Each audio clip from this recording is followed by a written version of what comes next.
Akashvani Imphal Marangthi Ibehaibi Pau Pajari Ahanbada Maruiba Pau Khongjom de Hayang Pangthoknaba Sem Saba Loire Mapung Oiba Thoram Thawal Jilla ki Khebasingda Pangthokani Kangpokpi ki SP na hairi Koki ki police personnel sing MR amadi IRB singbu committee amana kawi haibai mifam aduda saruk yaram labadi makoi gi mathakta thabak laukatkani amasung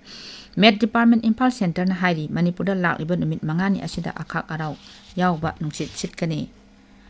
Inkumja Singamaga Sani Pan Mafudra Matweda Khongjom Landa Maribaki Damak Thawai Katkraba Thoba Singi Mapam de Ikai Kumnaba Utpathoram Khongjom de Hayang Pangthoknabagi Damak Sem Saba Punamak Loire Raja Sarkarna Sinduna Thawal Jilla ki Khebasingda Pangthokadaba Palan Thoram Adu Manipur gi Rajapal Ajay Kumar Bhalana Hudokani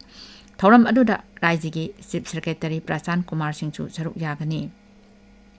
Raiji Information and Public Relations ki Directorate na thokpa cherol amada hai palan thoram asi Manipur State Kala Academy ge artist singna sankritan pangthokduna hongdokani tungda Rajapal na luchingduna Khongjom War Memorial amadi Pauna Prajabasi gi mitamda lei katuna ikai khumnabu utkani amadi Khongjom Turelda tarpan katkani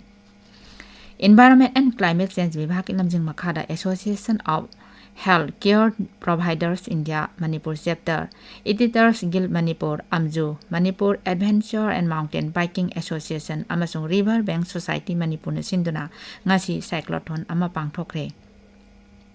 Namit asiga mari lena na pangthokiba kilometer 12 sangba cyclothon adu Imphal gi itihasik oiraba kanglagi nongchup thangba getagi Forest and Environment ki Principal Secretary AK Sinhana lamthakibani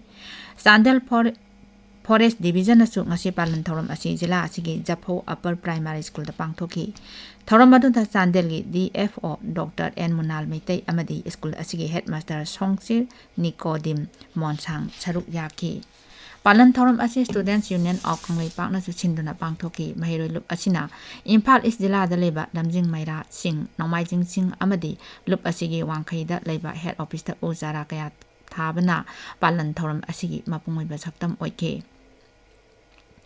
Kangpokpi Jilla gi SP na hairi Koki gi police personnel sing MR amadi IRB singbu nongsup Kangsup Area Protection and Development Committee na kawi hairiba mifam aduda saruk yaram labadi makoi gi mathakta thabak laukatkani SP na thopa cherol amada hai social media kharada Koki NP Southwest Sadar Hills ki lamjing makhada Kangsup area da leiba Koki khulsingdagi civil police ki personnel sing MR amadi IRB singbu mifam ama kauri haiba wafam asi aina yadaba wafam ni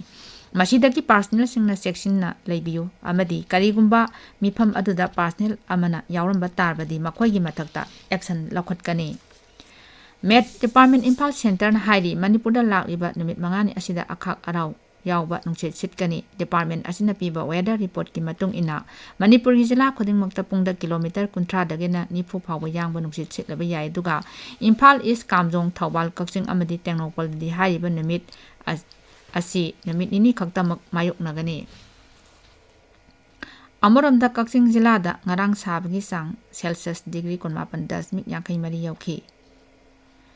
Rising Environment and Climate Change Vibhag na piba weather report ki matungina Imphal East Kangpokpi None amadi Senapati Jilla da Celsius degree 19 hena saki aduga Imphal West Bishnupur da na Celsius degree 18 hena saki Ukhul Jilla da na Celsius degree 19.9 Nipan yauna saki hairi Med Department hairi Bihar gi Jilla 13 da ka hena saba mayok nagani hogiba numit nini asida raija sida ayuk nungtil gi matamda sabagi sang hanadagi Celsius degree 10 hingatuna sabagi sang Celsius degree 19 yaukre hairi Delhi da su sabagi sang Celsius degree 19.3 yaure Gaya amadi Aurangabad da sabagi sang Celsius degree 19 hele hairi Rajasthan Madhya Pradesh Haryana Uttar Pradesh Vidarbha Odisha amadi Chhattisgarh da su ka hena saba mayok naki aroibida maruiba pau amo Khongjom de hayang pangthoknaba sem saba loire mapung oiba thoram Thawal Jilla ki khebasingda pangthokani Kangpokpi ki SP na hairi Koki gi police personnel sing MR amadi IRB singbu committee amana kawi haiba mifam aduda saruk yaram labadi makoi gi mathakta action lakhatkani amasung Med Department Imphal Center na hairi Manipurda lakliba numit mangani asida akhak arau yauba nungsit sitkani pauloi jare